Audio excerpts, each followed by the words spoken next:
All right. Mr. Connelly. Yes, sir. Kevin Connelly, Misericordia. Well, it's really good to have you here, man. Oh, it's great to be here, Jeff. Thank you very much. So just for my, everybody's information, at Misericordia, you are the assistant executive CFO. What's your real title? Well, at Misericordia, I would say it's we're not really title oriented. We have Sister Rosemary, and I always say we have 1,100 other people. So duties is assigned, but the at MIS, the organizational structures, there's 4 assistant executive directors, and I'm one of those, and finance and part of development comes under me. Yeah, so last, I don't know, a couple of weeks ago, we had Tracy in here. Yeah, well, one of our great parents. Yeah, and I was just trying to wrap my mind around what goes on over there. And it's kind of like trying to teach somebody how to run a college, but it's not a college. It's community. It's a community, but community. Your mission is to help kids with developmental disabilities and all that. And so I looked at that and I go, well, yeah, that's your mission. But how do you do that? Yeah, our mission has kind of changed several times. We started in 1921, and at the time it was a home for unwed mothers on the south side at 47th in California. And probably in the mid-50s, we started serving children with developmental disabilities. And 1976, we came on up to the North Campus, and at the time anyways, I think Sister Rosemary came up with 39 children, and at that point she said, I want these children to be able to stay if their families wanted them to stay, and they certainly did, and so we started moving into adult services, and today we're privileged to provide residential services to 600 children and adults. Our mission today is to help people maximize that level of independence, right? And so for us anyways, it's always, trying to help them reach, the most independent point that they can get to. But because they are living longer, we moved into new service several years ago to provide services to people who are maturing. We don't say old at Misericordia, you're right. We don't say, it is an aging population, but for us anyways, I don't think Sister Rosemary and some of the people who are still there today ever thought that they would be providing retirement services. And so that's huge. A lot of people, it is, a lot of our people who, some worked either on the campus or off campus, they've been retiring recently, right? And so, just like everybody else anyways, they've earned it. They've earned a right. They're still going to be very much involved with our programs. So our programs have changed a little bit for that aging population, but it's something that Sister Rosemary, I don't think, ever thought was a service that we would eventually provide, right? But they're living longer and leading great lives. Today, our youngest person is 2. And our most mature person, not old, but our most mature person, I believe, is 71 years of age. That's Tracy brought that up, and I was like, 70? Yeah. I'm like, wow. From 2 to 70, there's such a different level of care for a 2-year-old and then a 10-year-old, and then no question. You have to think about what happens between 10 and 15, right? Is puberty. No question. And then all through the lifespan of an individual. So one of the things that interested me when I was talking to Sister Rosemary at a lunch was, she said, I don't know how she phrased it, but she was kind of like,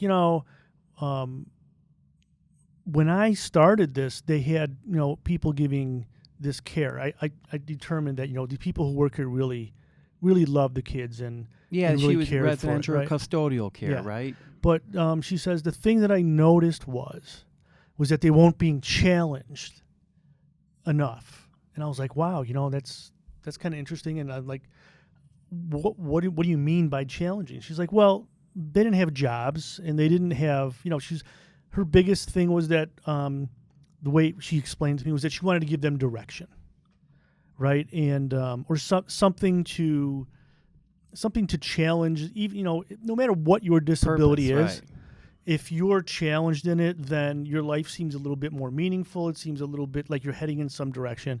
And I thought, wow, that's something that I never even would have thought of, because the first thing you think about is let's just take care right. of this person. Right. But she took it a step further. Yeah, I mean, she would always say that the Sisters of Mercy, who came before her, they gave beautiful care, but it was residential care, it was custodial care, and when she came there, you're right, Jeff. That was the first thing that she said is that everybody's going to get up, everyone's going to get up, everyone's going to get out of bed, and everyone's going to do things nobody ever thought you would. Yeah. Right, and so it's funny. There's Sister Rosemary is coming up on her or celebrating 50 years this year. Wow. And it's coming up pretty soon.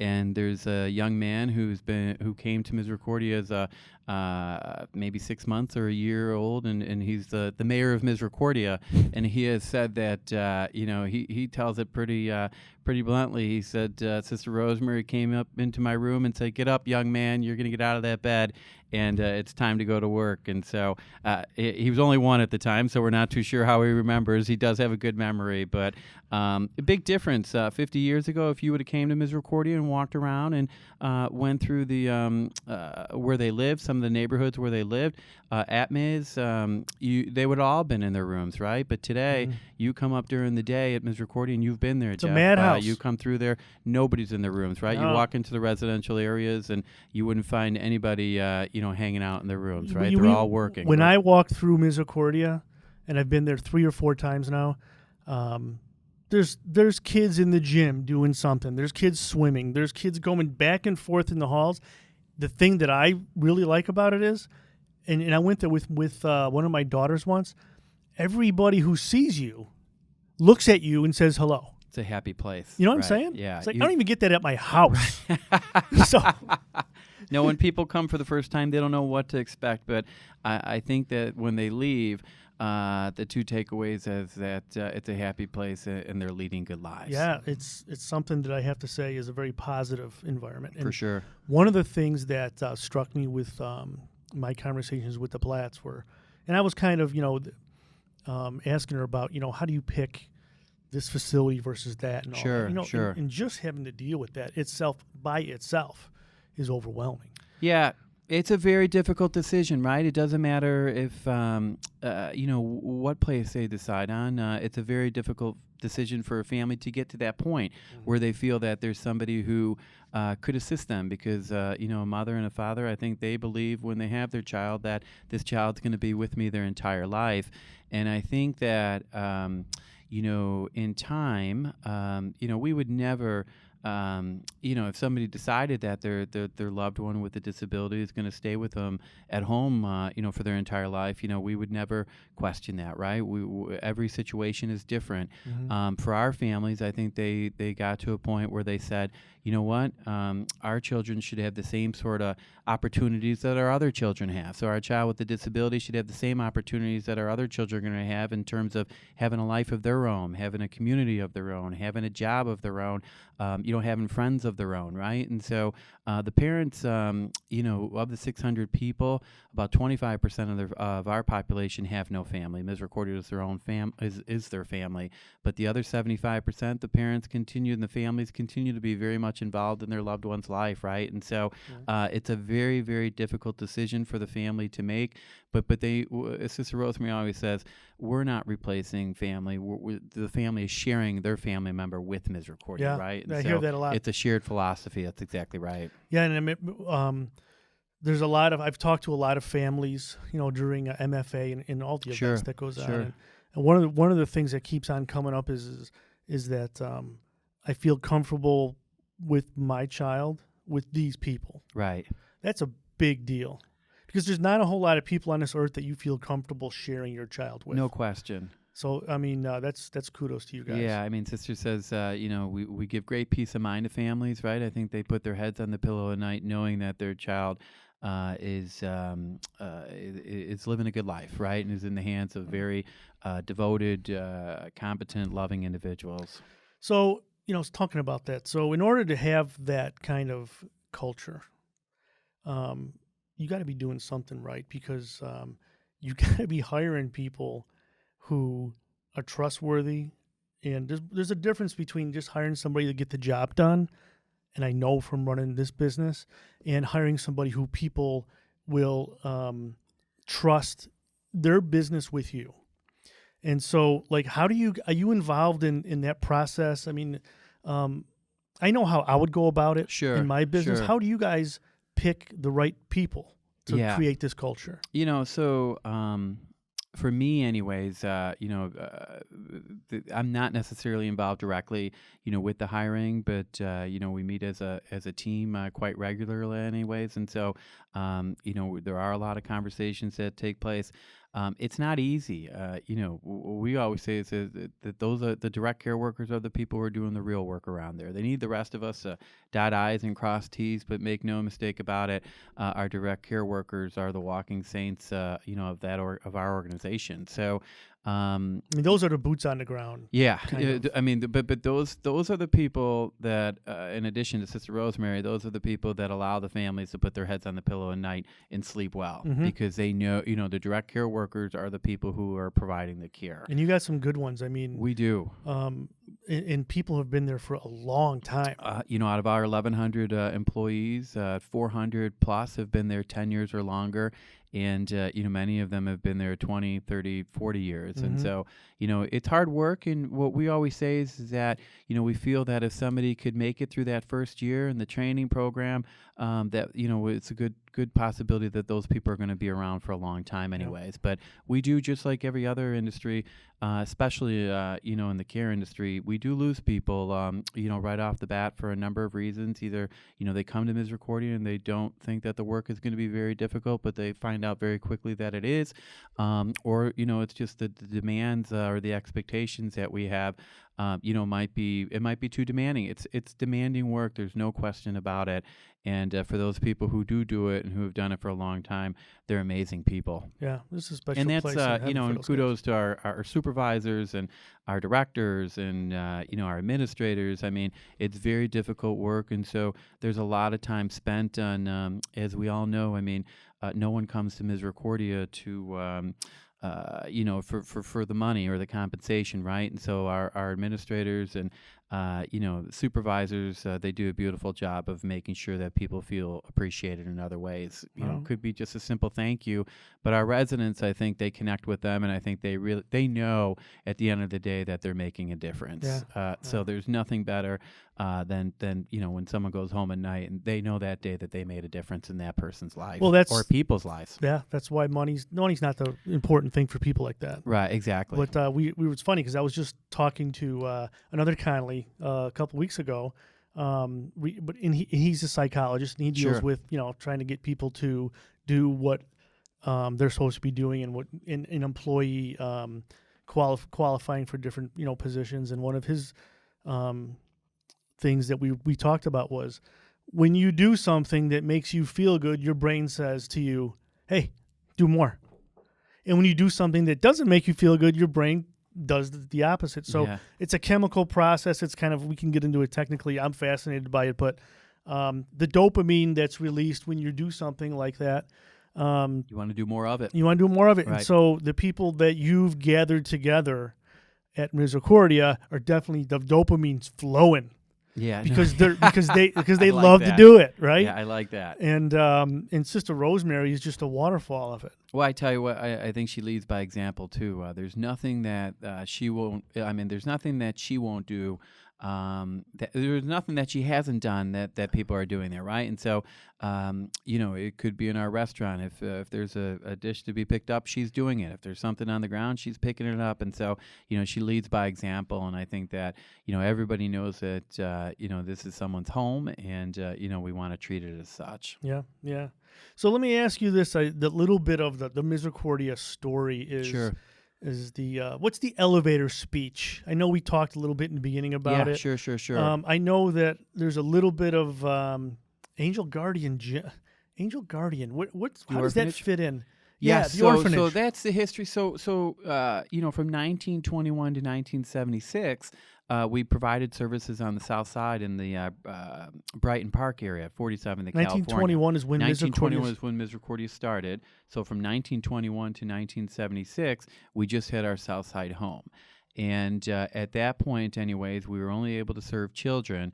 And Sister Rosemary came in 1969, and people would have to leave at the age of 6, and they'd have to go to some Age of other 6. the age of 6, and that was an Illinois requirement. And that was when Sister first said, well, that doesn't make sense. Where did they put them? They'd go into any state state wards institution. It's exactly right. And so Sister Rosemary, she didn't see the logic in it, and I think these families were saying, Sister, we'd love it if we'd love it if we could figure out a way for the child to stay here, but we're being told that that's not the case. And so that was her first sort of I would say her first challenge with the state of Illinois is that, hey, these people, they want to be here. They want to be here to pass the age of 6. What are we going to do about it? And didn't they close the orphanages down completely? Yeah, so you're right. In the early 70s, the state said we're not going to fund orphanages anymore. And so Angel Guardian Orphanage was a part of the Archdiocese and Catholic Charities. And at that point,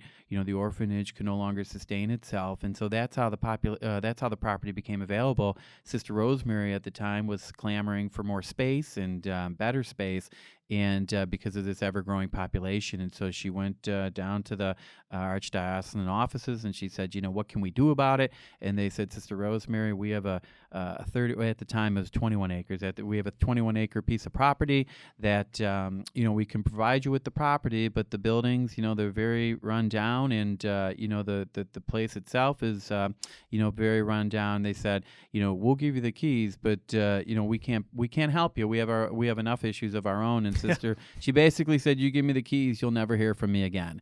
Oh, really? So, yeah, so she, in 1976, she came up with 39 children, and again today.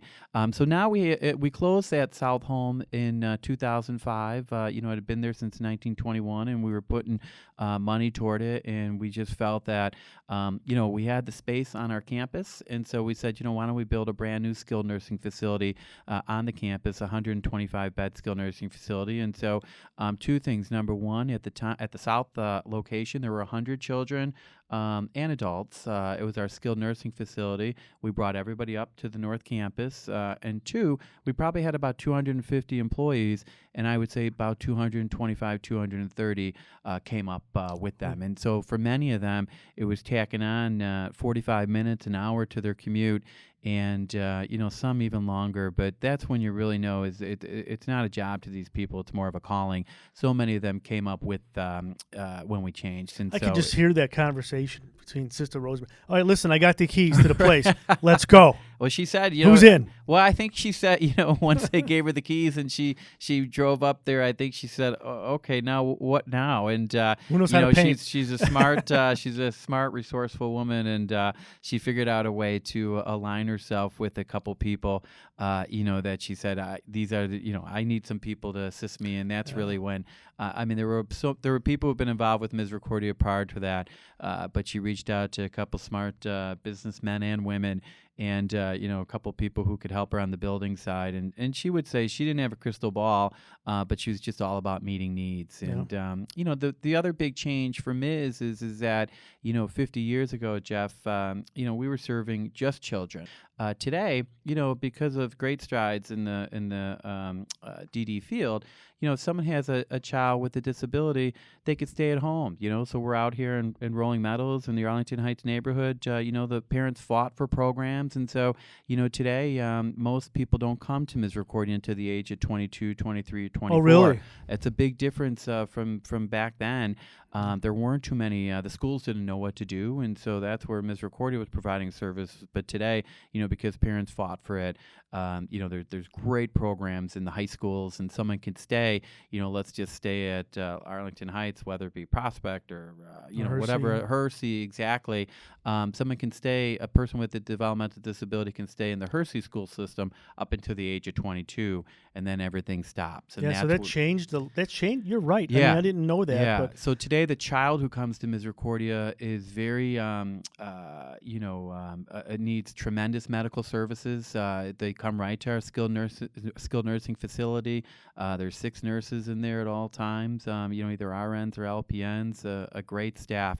But somebody with Down syndrome who came today at the age of 2, 5, 10, 15, we'd say turn around, go back home, and take everything that that the community has to offer, and that your parents and family have to offer, right? Yeah. So the people with Down syndrome, they don't come to us until they graduate from the various school systems in town here. So the other thing I was thinking about too was you must have a tremendous amount of physicians or a network of physicians that you guys work with, because there's 600 kids that Sure. need that amount of attention. Sure. I also noticed that there's other things that people don't think about, like the dental clinic that you guys recently. Yeah, that was exciting. That was Sister's bucket list about 5 years ago. It's hard to get dental care for our population. It's hard to get it here in this office. And so, Sister Rosemary, and that, again, she saw a need, and she said, you know what, and this is, everyone's under tremendous financial pressure, and but she said, you know what, I see a need, and I think that, people will assist with this because it is such a great need. And so 5 years ago at one of our events, she said, this is my bucket list item, and people, not only families, but non-families, very much got involved.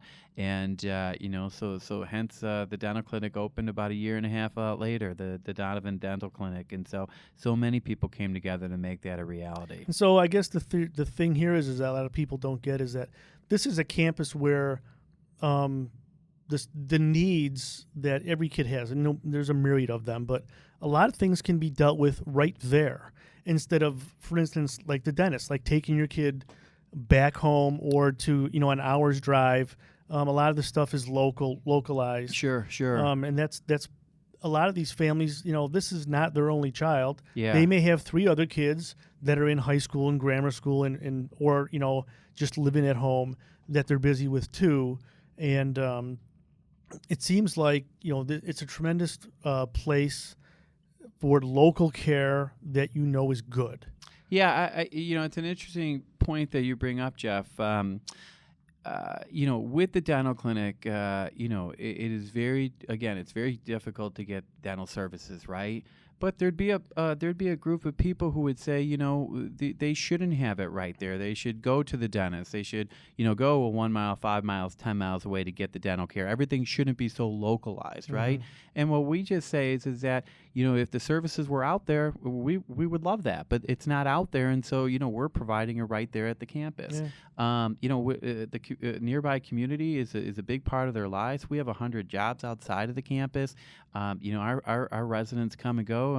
We always say they live busier lives than we do. Well, Danny works for the Sox. Yeah, exactly. The White Sox have been amazing. And the Cubs have been amazing. The Cubs also have been both. The sports teams in town, all of them have been amazing. But you're right. The ambassador program with the Chicago White Sox has been, an exciting program. And I don't know what we're up to, but I know, if there's an 81-game home schedule, our residents are easily at 3/4 of those games. And so there's nothing better than seeing them go off to work. The jobs are few and far between. And they're paying. Yeah, and they're paying jobs. And it's not easy to get compensated jobs off campus. And so that's why we have great jobs on campus as well. Where you ate in our restaurant. I always say I started there 50 pounds ago because of the restaurant and the bakery, right? It's good food.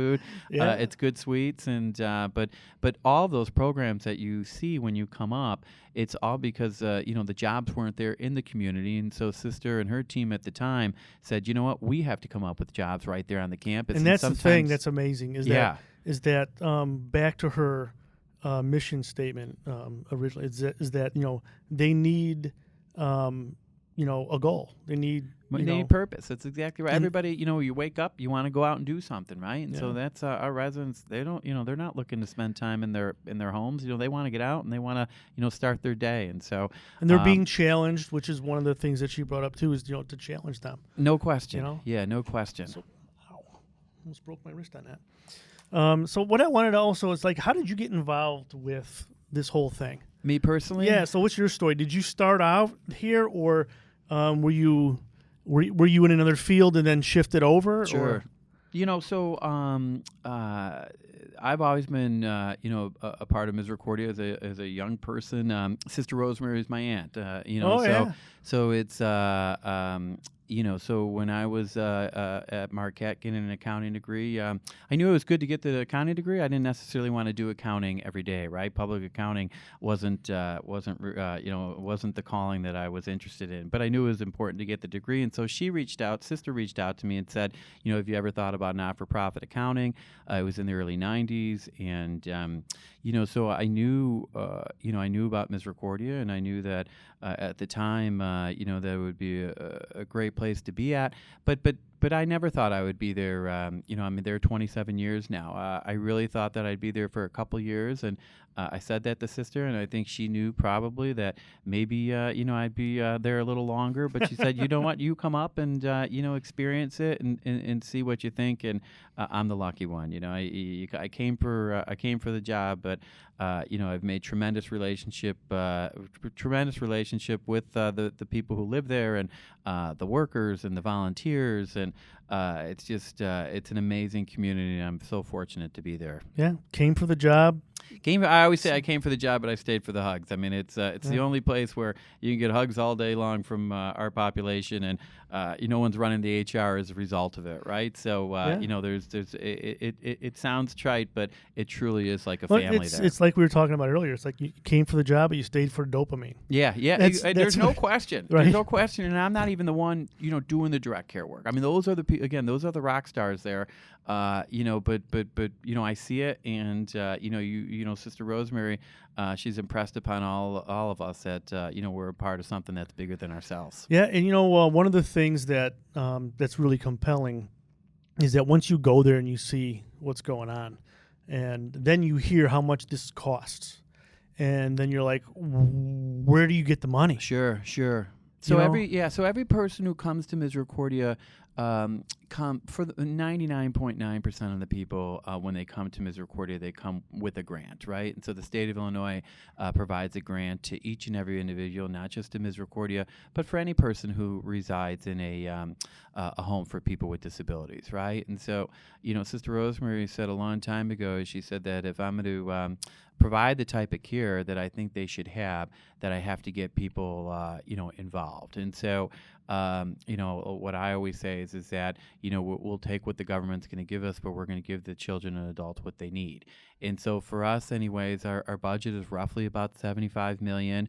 $55 million comes from federal, state, and local sources. And so each year, today, anyways, we know we have to raise about $20 million a year to make ends meet. Yeah. And so for it's a lot of candy. It's a lot of candy. That's exactly right. It's it's about it'd be about 17 or 18 candy days. And so, oh God. And so for us, anyways, it just means that our ratios are going to be higher, right? And so for us, anyways, for some of those areas, like our skilled nursing facility, you could have 2 or 3 person lists, right? And so it's it's very staff intense. The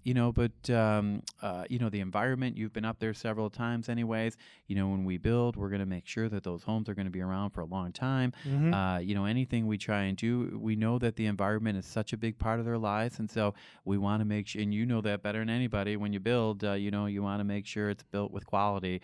And so Sister Rosemary, she can appreciate that as well. But I mean, there's a lot of programs that we have. Our bakery, it runs as a deficit, right? And so it's supported by, people like Langehaumer and so many other organizations who say, hey, I get it. We want to see people working. So for us, anyways, a lot of our programs that you would see in terms of providing jobs, they don't make a lot of money, but it's more important, right? They provide jobs, they provide exposure, and they bring people to the campus anyways. Mm-hmm. And so even when anytime we open up a home, we know that difference. And deficit is probably the wrong term.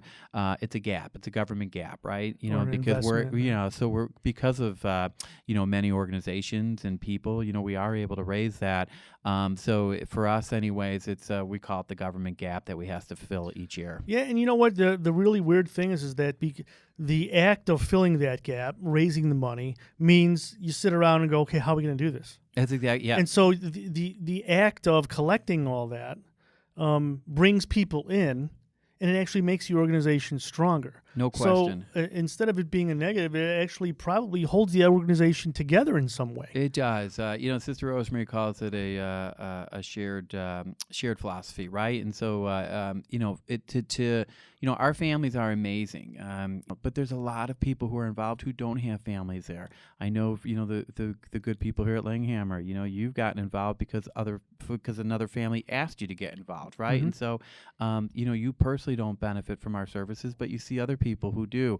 And so, for our families, anyways, we really are fortunate that they welcome their family and friends to get involved. Yeah. But for there's a lot of people who are involved with Misericordia who don't know our families or anybody who receives services, but yet they really want to get involved. And that's where Sister has, she's been great in terms of those people understanding that, this celebration that's going to be taking place, I think there's, 1,300 people who will be attending, and everybody in that room will know that they were a part of this journey and made a difference. And so she's great at just, having everybody feel that way. And they do. Yeah. And they have. And you know what? The good thing about having one good apple is that they create more good apples around them. Yes. And then, the cycle continues, and it's like you said, you have an aging population.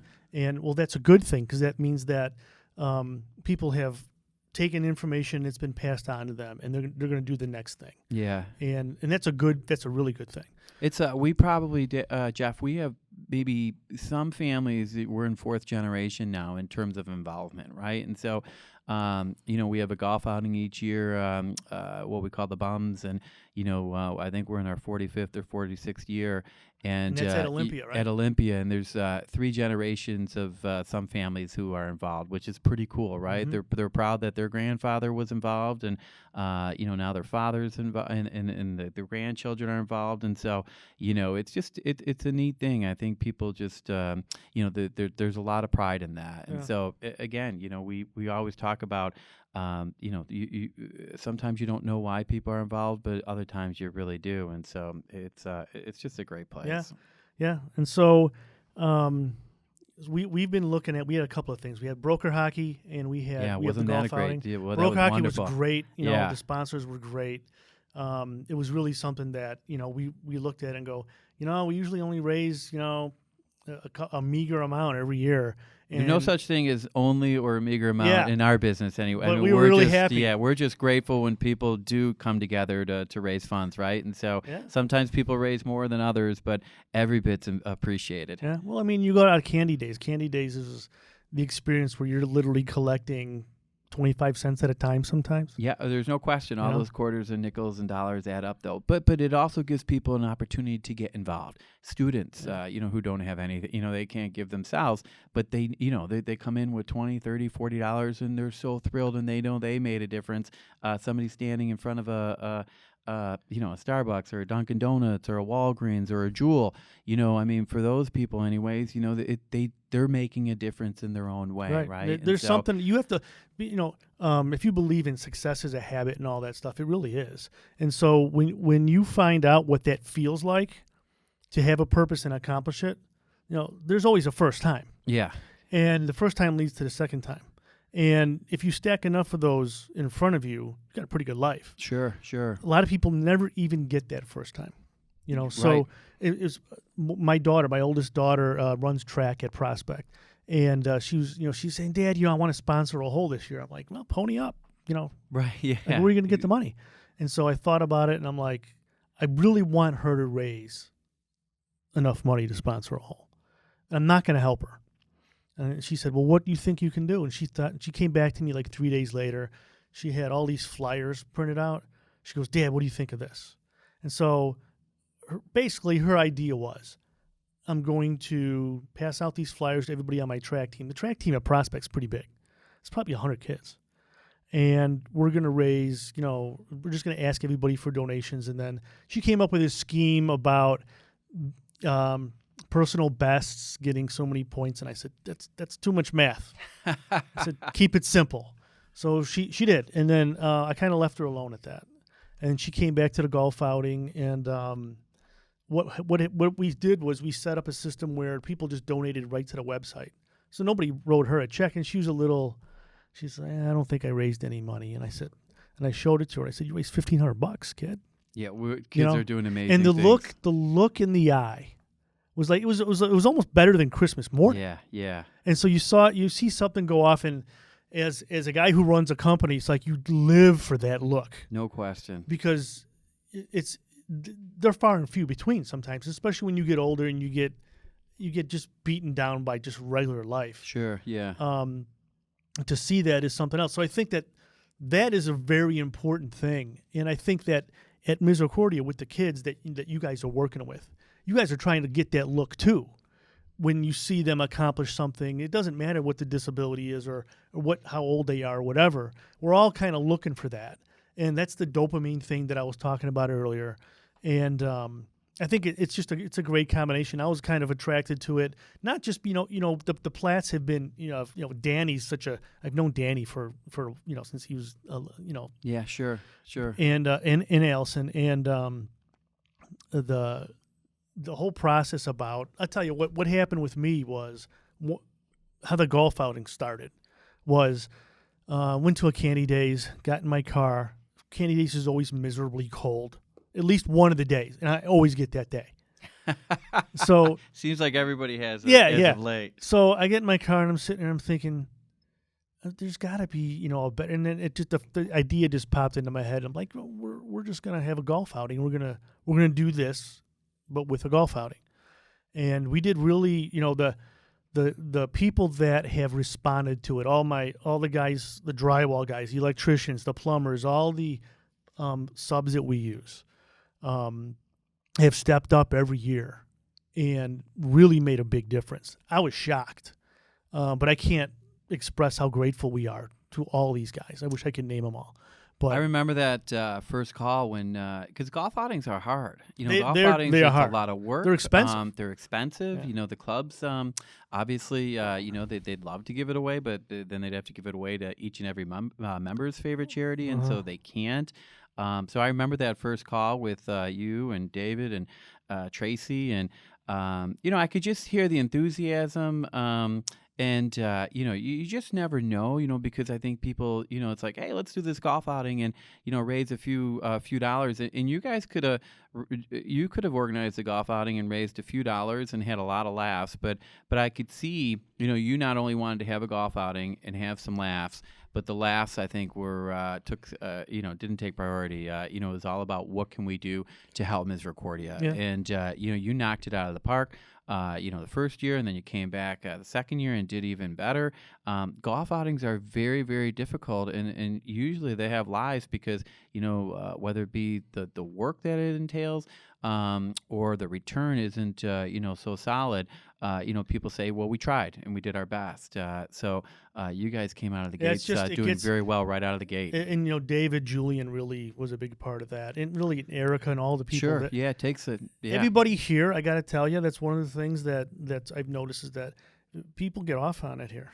They just really like, everybody's got an idea, and let's do this, and let's do that, let's put you in a dunk tank, and let's have people. I'm like, you're not putting me in a dunk tank. But it's been great for my organization too. Really you're nice to say that. It's we're always amazed when we're thanking people and they're thanking us for them giving them the opportunity. But it's that ripple effect. We talk about it so much. You've given people an opportunity to make it. You've given people outside of LCI an opportunity to make a difference too, right? And so I'm sure the first year you took a step back, like your daughter. She didn't know. You had no idea. What was going to happen. And I think the day after the outing, I think you guys probably said, we did pretty good. Yeah, I was really proud of her, I have to tell you. So there's other things that Misericordia does that I think we talked about with Tracy. One of them is coming up. Yep. Family Fest? Family Fest. So Family Fest is now. How long is it? How many is it? 1 day? Is it 2 days? Is it the weekend? So it's 1 day. It's always the second Sunday, or it's always a Sunday after Labor Day. Usually that falls being the second Sunday in September. This year it's on September 8th, and it's funny. I was just talking to somebody. It started in 1981. Sister had the great idea of saying let's have a little neighborhood festival and invite people here, and But then it was like, well, where are we going to get tents from, and where are we going to get the food from, and where are we going to get, the soft drinks and the beverages and adult beverages and that sort of thing. And so, so the first year, I think they were really proud. They had a lot of, different, maybe all the tents didn't look the same, but at the end of the day, it was a group of people who came together, and, and so it's like a big it's black party that's kind of. So I always say it's like a mini Taste of Chicago, if people remember Yeah. the Taste of well, yeah, people remember Taste of Chicago, but it's better than a Taste of Chicago. No offense to the people in the city of Chicago. But it's so people, there's fun for all ages. About 10,000 people come to our campus, and it's just a great celebration. And I think that's what's great, Jeff, is that people come here, and year after year they see things changing on the campus. They see a building going up. They see a program being started, and so they can come to Misericordia and really see the difference that they're making.